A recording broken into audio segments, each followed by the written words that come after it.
بسم اللہ الرحمن الرحیم۔ السلام علیکم دوستو۔ سعودی فرمان روا شاہ سلمان کے بھائی سمیت شاہی خاندان کے 3 سینئر افراد کو حراست میں لے لیا گیا ہے۔ بی بی سی کے مطابق سعودی حکام نے جن 3 افراد کو حراست میں لیا ان میں 2 شخصیات انتہائی اہم اور بااثر ہیں، جن میں سعودی فرمان روا شاہ سلمان کے چھوٹے بھائی شہزادہ احمد بن عبدالعزیز اور بھتیجے شہزادہ نواف بن نائف بھی شامل ہیں۔ شہزادہ نواف بن نائف سعودی ولی عہد محمد بن سلمان کے بھائی ہیں۔ بی بی سی کے مطابق حکام نے سابق ولی عہد محمد بن نائف کو بھی حراست میں لے لیا ہے۔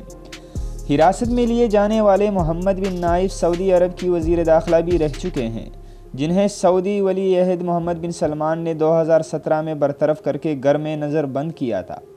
نشریاتی ادارے کے مطابق تینوں شخصیات کو جمعے کی صبح حراست میں لیا گیا، جس کی فوری طور پر وجوہات تو سامنے نہیں آ سکی ہیں۔ بی بی سی کے مطابق ماسک پہنے اور کالے کپڑوں میں ملبوس سیکیورٹی گارڈ ان کے گھروں پر آئے اور مکمل تلاشی بھی دی۔ دوسری جانب عرب خبر رساں ادارے الجزیرہ کا کہنا ہے کہ تینوں شخصیات کو بغاوت کے الزام میں حراست میں لیا گیا ہے۔ دوستو، کہا جا رہا ہے کہ محمد بن سلمان جو سعودی میں نئے ریفارمز لا رہے ہیں اس سے اس کا اپنا خاندان بھی خوش نہیں ہے، اور اس کے اپنے ہی خاندان میں بغاوت کے قصے چل رہے ہیں، اور کبھی تو وہ محمد بن سلمان کی تختہ حکومت گرا کر اس پر قبضہ کر ہی لیں گے۔